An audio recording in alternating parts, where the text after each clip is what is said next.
오늘은 언약을 이루시는 방법이라는 제목으로 말씀의 은혜를 나누고자 합니다. 오늘 우리가 살펴본 이 3장의 내용이 좀 방대하기 때문에 특별히 오늘은 1절부터 12절까지를 좀 중점으로 내용을 살펴보려고 합니다. 우리는 계속해서 출애굽기 말씀을 살펴보고 있죠. 제가 처음 출애굽기 1장을 이제 시작할 때 이 출애굽기를 어떻게 읽어야 한다고 했는데 여러분 기억하고 계시나요? 창세기에 이제 연속된 말씀인 이 출애굽기는 창세기 말씀의 핵심이죠. 언약. 특별히 아브라함과 맺으신 그 언약이 이제 출애굽기에 와서 이스라엘 백성들 가운데 어떻게 하나님께서 성취하고 계시는지, 완성해 가고 계시는지를 중점적으로 살펴봐야 한다고 했습니다. 지난주에 살펴봤던 이 출애굽기 2장에서는 하나님의 언약을 이제 성취하는 데 쓰여질 인물로서 모세라는 한 사람이 등장을 하게 됩니다. 이 모세는 우리가 잘 알고 있다시피 바로의 딸에게 양자로 이제 키워지게 되죠. 그래서 이제 성인이 될 때까지 애굽의 왕자로서 쭉 자라게 됩니다. 그러다가 이제 애굽 사람이 자기 자신의 동족이죠, 히브리 사람을 치는 것을 보고 이제 그 애굽인을 쳐 죽이게 됩니다. 그리고는 그 사실이 이제 발각되어서 도망치게 되는데 미디안 땅에 있는 곳까지 이제 도망을 치게 되어서 그 우물가에서 이 새로운 인연을 만나게 되죠. 이제 그리고 이제 그 미디안 땅에서 가정을 꾸리면서 살아가게 됩니다. 그 와중에 이제 시간은 흐르게 되었고 이스라엘 백성들은 이제 끊임없이 가해지는 애굽 사람들의 고통으로 인하여서, 노동으로 인하여서 탄식하며 부르짖기 시작합니다. 성경에는 그 부르짖는 소리가 하나님께 상달되었다라고 기록하고 있죠. 그리고 이제 출애굽기에 있어서 이 2장에 있어서 가장 중요한 부분이죠. 2장 45절과 24절과 25절을 보시면 아브라함과 이삭과 야곱에게 세운 언약을 기억하사 그들을 기억하셨더라 라는 말로 이제 2장이 끝나게 됩니다. 우리가 여기에서 주목해야 할 것은요, 하나님께서는 이스라엘 백성들이 고통스러워하고 부르짖고 그래서 그 이유 때문에 이들을 구원하시고자 하신 것이 아니라는 것입니다. 하나님께서 이스라엘 백성들을 이제 출애굽해야겠다, 구원해야겠다라는 이 의지와 그 구원에 대한 행동의 원인은 언약 때문이라는 것이죠. 언약을 기억하시는 하나님, 즉 언약에 신실하신 하나님이시기 때문에 이스라엘의 고통과 부르짖음에 응답하시는 것이고요, 그 언약의 내용인 당사자들, 그러니까 이스라엘 백성들을 기억하셨더라, 이렇게 되는 것입니다. 여기서 우리는 성경적인 원리를 발견할 수 있죠. 하나님은 우리가 힘들어서 막 울면서 기도하고 세상에서 받은 상처와 아픔으로 간절하게 하나님께 기도할 때에 하나님은 그런 우리의 무엇을 보시고 우리를 기억하시는 것입니까? 우리의 눈물이 너무나도 애처롭고 그렇기 때문에 우리를 하나님께서는 기억하시나요? 우리의 기도를 들으시나요? 아닙니다. 하나님은 언약을 보시고 우리를 기억하신다는 것입니다. 그 언약이 무엇입니까? 오늘 이 아브라함의 언약을 시작으로 해서 이제 출애굽기를 지나 이제 신약 시대에 와서 하나님이 완성시킨 그 예수 그리스도의 구속 언약이죠. 무슨 말이냐면은 우리가 아무리 간절히 부르짖고 아무리 애처롭게 기도할지라도 예수 그리스도의 이 언약 안에 있지 않는다면은요, 그 기도는 하나님께 상달되는 기도가 아니라는 말입니다. 다시 말해 우리와 하나님을 연결하는 가장 안전하고 절대적으로 튼튼한 그 연결점은 바로 언약이라는 사실입니다. 특별히 예수 그리스도, 우리에게 그 언약을 완성하신 그 예수 그리스도의 그 구속 언약을 붙들고 그 이름을 힘입어서 하나님께 기도하며 나아가는 자들을 하나님께서는 기억하신다라는 사실을 우리는 알아야 하는 것이죠. 그래서 기도라는 것은 수많은 기도의 정의들이 있잖아요, 그렇죠? 수많은 정의들이 있겠지만 하나님의 언약을 굳게 붙잡는 행위, 그것이 바로 기도라는 것입니다. 우리를 구원하시겠다고 하신, 그리고 우리와 언제나 항상 함께 하시며 우리의 삶을 선한 길로 인도하시겠다라고 말씀하신 그 언약, 그 약속의 말씀을 굳게 붙드는 것이 기도라는 것입니다. 그래서 여러분 기도할 때요, 의심을 갖고 기도하거나 불확실한 마음을 가지고 기도하지 마세요. 하나님이 나에게 주신 이 약속의 말씀을 하나님의 때에 하나님의 방법으로 신실하게 이루실 것을 제가 믿습니다. 이 믿음으로 우리는 기도해야 하는 것입니다. 그럴 때에 우리 안에 있는 이 믿음도 자라나는 것이고요. 그럴 때에 그 약속을 이루시는 하나님, 하나님을 우리의 삶 속에서 우리가 경험할 수도 있는 거예요. 우리가 읽고 있는 이 출애굽기가 그것을 잘 보여주고 있는 말씀이라는 것이죠.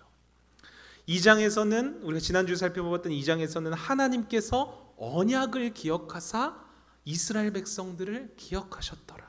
이 말씀으로 끝났다면은 이제 오늘 살펴볼 3장에 와서는 이제 무엇을 확인할 수 있을까요?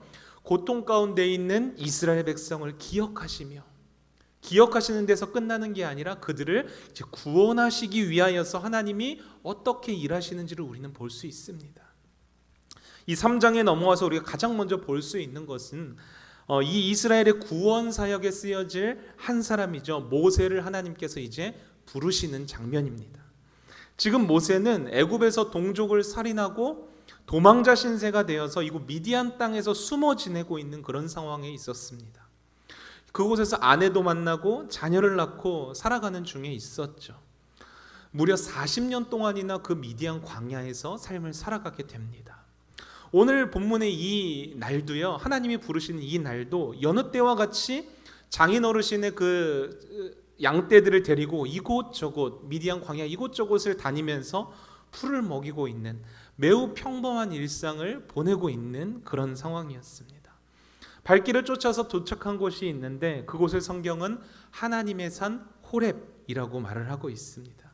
그리고 모세는 이 호렙산에서 굉장한 장면을 발견하게 되죠. 불이 붙었는데 타서 없어지지 않는 떨기나무를 발견하게 됩니다. 하나님께서는 그 떨기나무 가운데서 모세를 부르시게 되죠. 모세야, 모세야. 그리고 모세는 그 하나님의 부르심에 반응하게 됩니다. 예, 주님, 제가 여기 있나이다. 여러분, 지금 하나님께서는 언약을 기억하시고 이스라엘 백성들을 구원하시기 위해서 모세를 부르고 계시는 거예요. 구원 사역에 사용하시고자. 이 부르심의 장면에서 우리가 기억해야 할 한 가지 중요한 지점이 있는데요. 모세의 어떠한 상황 가운데서 하나님이 부르고 계시냐 하는 거예요. 모세는 무려 40년 동안이나 미디안 광야에서 양을 치며 살아가고 있었습니다. 이 하나님의 부르심이 있는 오늘 이 본문 말씀의 상황에서도 이제 80세가 된 모세는 이제 40년 동안 해왔던 똑같은 일을 하고 있는 상황이었어요. 양을 치는 매우 평범한 일상을 살아가고 있었다는 것입니다. 모세가 이 양을 이끌어 오늘 도착하게 된 이 호렙이라는 산도요, 평상시에 굉장히 자주 가던 산이었을 거예요. 무려 40년을 광야에서 양을 돌보았는데 구석구석 그 광야에 안 다녀본 곳이 없었겠죠. 그런데 평상시와는 조금 다른 점을 발견하게 됩니다. 떨기나무 가운데서 나오는 불꽃을 발견하게 된 것이죠.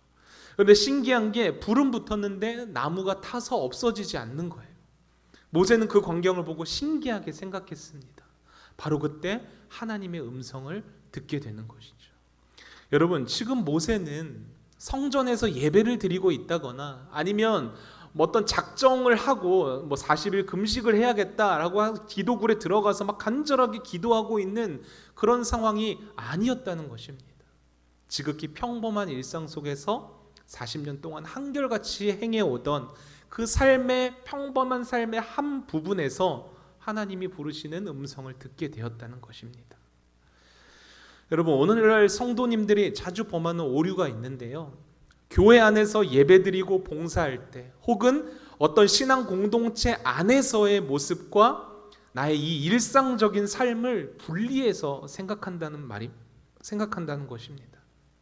쉽게 말해서 신앙생활을 마치 교회 생활로 착각하고 계시는 분들이 많다는 것이죠. 지극히 일상적인 내 삶의 현장에서는 마치 하나님이 없는 것처럼, 하나님이 역사하시지 않는 것처럼 그렇게 살고, 교회에서만이 하나님이 영광 받으시고 내가 예배를 하고 기도를 해야만 하나님이 우리에게 말씀하시고 하나님이 나를 부르시는 것처럼 그렇게 생각하는 성도님들이 많다는 것입니다. 이런 오해를 가지고 있는 분들을 보면요, 평범한 일상 안에서는 그 삶을 보면은 평범한 삶을 보면 아무런 기대감도 갖지 않고 살아가요. 그래서 현실의 삶을 보면은 힘들고 고통스럽게 살아가면서 그걸 다 교회에 와서 다 풀고 간다는 것입니다. 네, 물론 교회가 그런 곳이라는 것을 부정하지는 않습니다. 교회에 와서 세상의 힘든 것들 다 풀고 가야죠. 그러나 중요한 사실은요, 하나님께서는 우리의 지극히 평범한 일상 안에서도 우리에게 말씀하시고 우리를 부르시고 우리를 구원하신다라는 것입니다. 임마누엘의 하나님은요, 어떤 특정한 장소나 어떤 종교적인 의식을 우리가 하고 있을 때뿐만이 아니라 우리의 삶 구석구석에, 일상적이고 평범한 삶 구석구석에서 우리를 부르시고 우리와 함께 하신다라는 사실을 기억해야 하는 것이죠. 여러분, 신앙생활을 종교생활로, 교회 생활로 한정 짓지 마세요. 교회 안에서의 삶과 교회 밖에 내 일상적이고 평범한 삶을 구분하지 말라는 말입니다. 하나님은 교회에 있는 우리에게만 이렇게 예배 시간에 설교를 듣고 있는 이 시간에만 말씀하고 계시는 게 아니라요, 일상 속에서 그 평범한 하루하루를 살아가고 있는 그 순간에도 우리에게 말씀하고 계시며 우리를 부르시고 계시다라는 사실을 우리는 기억해야 하는 것입니다. 이렇게 삶의 한 절 한 절 그 작은 부분에서 하나님의 음성을 들을 수 있는 사람, 하나님의 부르심에 반응할 수 있는 사람을 하나님께서는 들어서 사용하신다라는 것입니다. 여러분들이 직장에 있을 때나 또 누군가와의 관계 속에 있을 때, 하다못해 오늘 하루의 끼니를 준비하는 그 시간 속에서 가족들과 함께 있는 그 평범한 일상 속에서 하나님이 그 현장 가운데 부르시는 장소가 될 수 있다는 사실을 우리는 알아야 하는 것이죠. 모세는 늘 자신이 하던 일이죠. 양을 치는 가운데, 그것도 광야가 어떤 곳이었습니까? 모세가 그냥 자고 일어나면 눈 뜨면 펼쳐지는 그냥 한결같은 공간이었어요. 삶의 공간이었어요. 그리고 늘 마주했던 그 호렙산에서 하나님의 부르심을 받게 됩니다. 여러분, 특별히 이 호렙산을 한번 주목해서 보세요. 우리가 잘 알고 있는 시내산을 호렙산이라고도 부르는데요, 이 호렙산의 원어적인 의미를 보면요, 어떤 뜻이 담겨져 있냐면 폐허의 산, 그리고 황폐한 산이라는 뜻을 담고 있어요. 여러분, 폐허와 황폐하다, 무엇이 떠오르시죠? 애굽에서 고통으로 부르짖고 있는 그 삶을 보면 마치 폐허와 같은 그 종살이하고 있는 이스라엘 백성들, 그들이 떠오르지 않습니까? 이 황폐한 이스라엘 백성들과 같은 호렙산을 성경은 뭐라고 기록하고 있습니까? 하나님의 산 호렙이라고 기록하고 있습니다. 이게 무슨 말이냐면 폐허와 같은 삶, 그러니까 폐허와 같은 이스라엘 백성들, 또 폐허와 같은 시간들을 보내고 있는 오늘 이 부르심을 입은 모세, 그리고 폐허와 같은 이 세상, 이 현실을 살아가고 있는 저와 여러분들의 이 연약해 보이는 삶이라고 할지라도 하나님이 임재하시고 하나님이 역사하시는 현장이 될 수 있다는 거예요. 어떠한 형태로 하나님이 임재하고 계십니까? 가시덤불 안에 불의 모습으로 임재하십니다. 여러분, 이 가시덤불이라는 식물은요, 황폐한 광야에서 매우 쉽게 볼 수 있는, 키가 아주 작고 왜소한, 되게 볼품없는, 그러니까 어디에서도 잘 사용되지 않는 그런 식물을 말해요. 이것도 고통 가운데 있는 이스라엘 백성들을 상징하는 거겠죠, 이 가시덤불이. 그러니까 하나님은 이 볼품없는 가시덤불에 어디에 임재하고 계십니까? 말씀을 보면 가시덤불의 안에, 그 안에 불로 임재하고 계시는 거예요. 성경에서 불은 하나님의 임재를 상징하기도 하지만 하나님과 언약을 맺을 때, 그러니까 쪼갠 고기 사이를 불로 지나면서 그 언약이 성립되는 것을 우리는 창세기 15장에 그러니까 아브라함과 맺으시는 언약의 장면을 통해서 살펴볼 수 있죠. 그래서 불은 언약의 보증을 상징하기도 합니다. 다시 말해서 언약에 신실하신 하나님께서는 고통 속에 있는 이스라엘 백성들과 함께 하시며 그들 가운데 계시며 그들이 겪고 있는 아픔과 슬픔을 다 아시고 공감하시며 그들 안에서 언제나 동행하고 계신다라는 사실입니다. 여러분, 하나님은 우리와 항상 함께하고 계십니다. 믿으십니까? 이 임마누엘의 신앙이 우리에게 있어서 굉장히 중요합니다. 왜냐하면 우리가 살아가는 이 인생의 현실 또한 호렙산, 즉 황폐하고 폐허 같은 곳이기 때문입니다. 이 황폐하고 폐허와 같은 우리가 살아가는 이 현실에서 그리스도인으로서 우리가 믿음을 지키며 살아가는 것은 너무나도 힘이 들죠.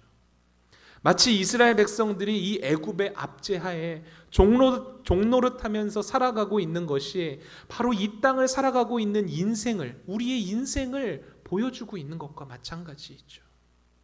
우리는 무엇에 종노릇하며 살아가고 있습니까? 우리가 살아가고 있는 이 현실에, 그러니까 공중의 권세 잡은 자들, 죄와 사망의 권세라고 성경은 표현하고 있죠. 우리는 늘 이 죄의 억눌림과 그 사망의 두려움 가운데 종노릇하면서 살아갈 수밖에 없다는 거예요. 여러분, 인생을 살면 살수록 느끼는 게 바로 이것이지 않습니까? 예수를 믿고서도 우리는 늘 세상 가운데 살아갈 때 죄 앞에서 넘어질 수밖에 없어요. 회개하고 나서 얼마 지나지 않아 또다시 반복해서 그 죄를 짓는, 실수하는, 넘어지는, 우리는 우리의 이 황폐한 상태를 우리는 살아가는 동안 내내 발견하게 된다는 거예요. 이러한 황폐한 그리고 폐허와 같은 인생을 살아가는 우리가 붙들어야 하는 것이 무엇이라는 거죠? 바로 언약이라는 거예요.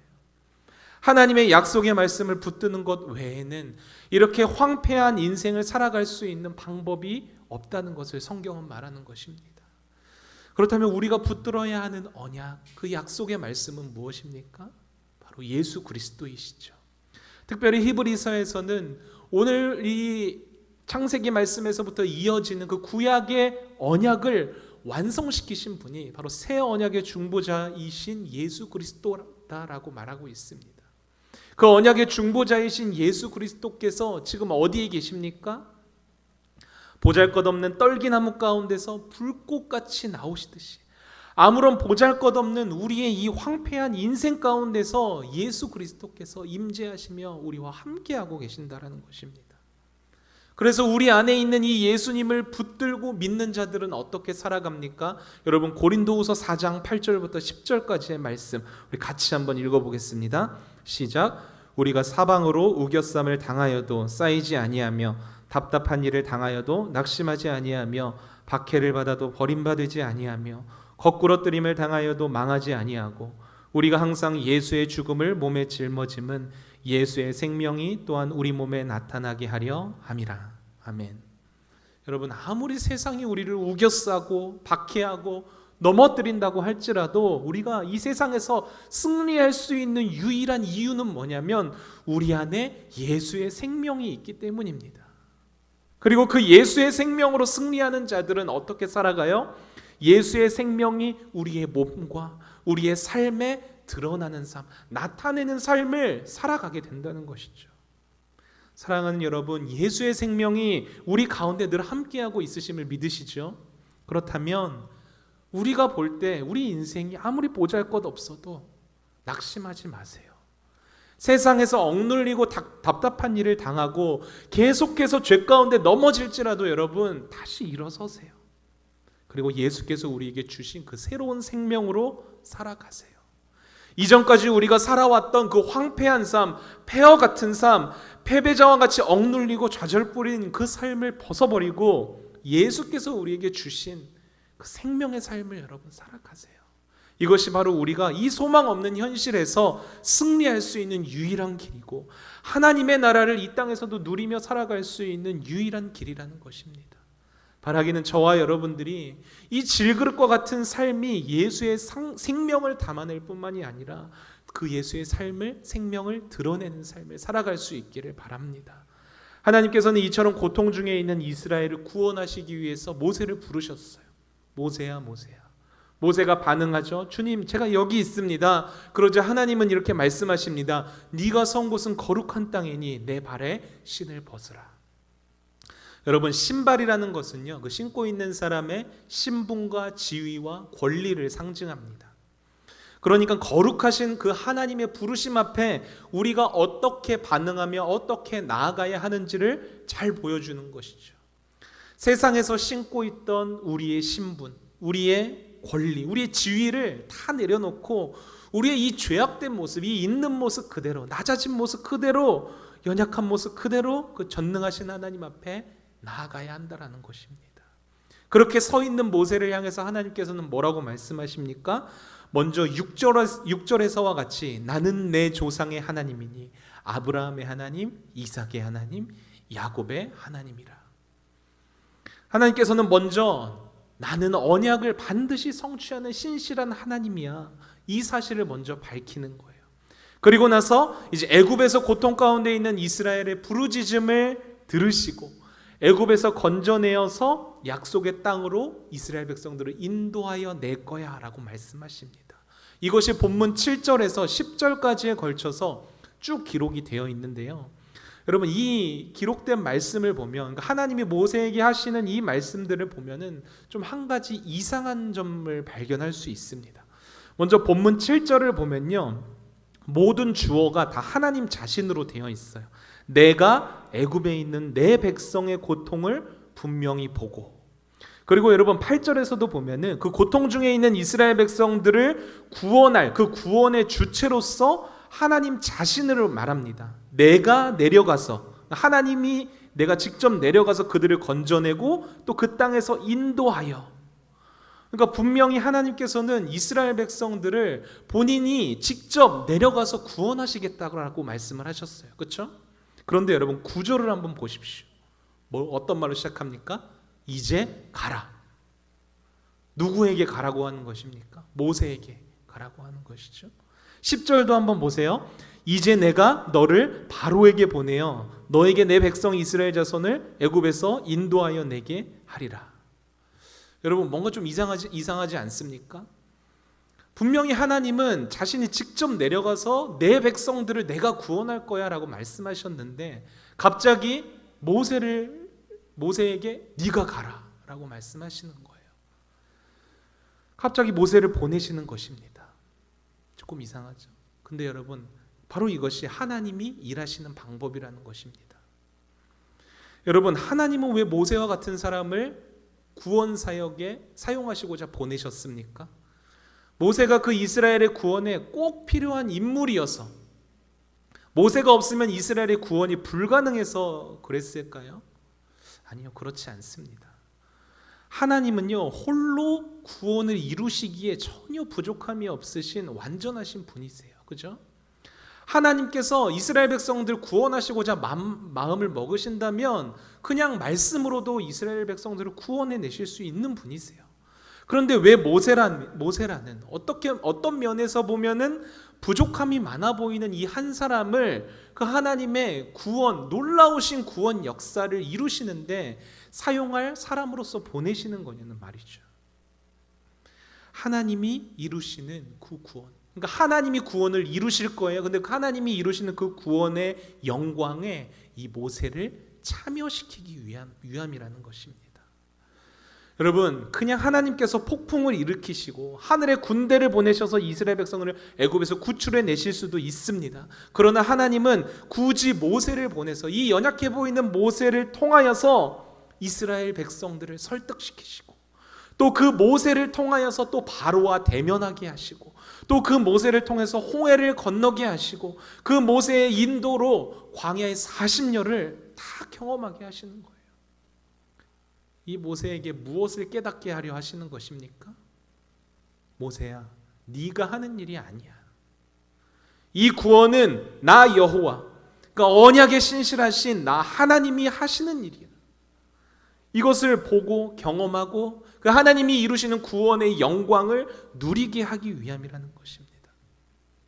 그래서 하나님께서는 모세를 부르시고 보내시는 거예요. 그래서 그 하나님의 뜻을 깨달은 모세가 이제 홍해 앞에 섰을 때에 뒤에선 애굽의 군대가 막 쫓아오고 있죠. 그리고 앞에는 홍해가 가로막고 있는 이 상황에서 이런 위대한 고백을 할 수 있었던 것 아닙니까? 출애굽기 14장 13절 말씀입니다. 모세가 백성에게 이르되 너희는 두려워하지 말고 가만히 서서 여호와께서 오늘 너희를 위하여서 행하시는 구원을 보라. 너희가 오늘 본 애굽 사람을 영원히 다시 보지 아니하리라. 그렇습니다, 여러분. 하나님께서는 때로 우리를 어떤 힘든 상황으로 보내실 때가 있어요. 그곳이 우리가 가기 싫은 곳일 수도 있고 굉장히 고난이 당연시 되는, 가면은 우리가 고생할 게 뻔히 보이는 그런 상황일 수도 있습니다. 그러나 하나님은 우리가 고생스럽게 살고 우리가 고통스럽게 사는 것을 원하셔서 그곳에 보내시는 게 아니라는 거예요.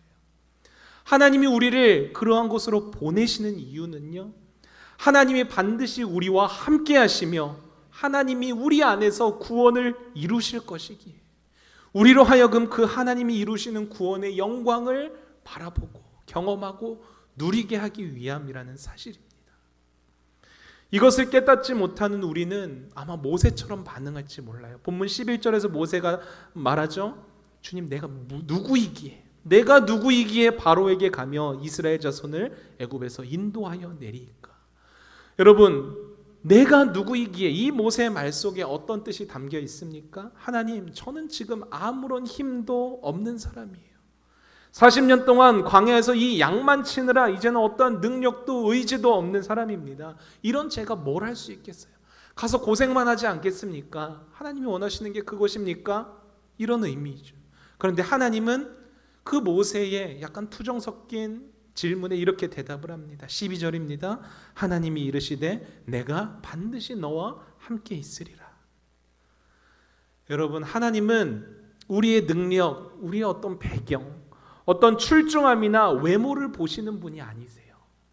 정말 보잘것없는 배경을 가지고 있다고 할지라도, 갖추어진 능력이나 스펙이 없다고 할지라도요, 하나님이 우리와 함께 하실 때 구원은 반드시 이루어집니다. 여러분 믿으시죠?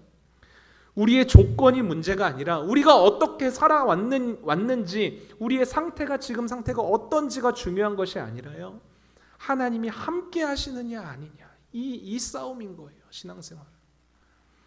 우리는 우리와 함께 하시는 이 하나님께서 이루시는 구원을 보고 경험하고 누리기만 하면 된다는 것입니다. 어떻게요? 눈앞에 있는 상황이나 조건, 환경에 주저하거나 낙심하지 말고요, 우리와 함께 하신다고 말씀하신 이 약속의 말씀, 언약을 붙들고 신뢰하고 의지하기만 하면 된다는 거예요. 사랑하는 성도 여러분, 언약에 신실하신 하나님을 신뢰하시기 바랍니다.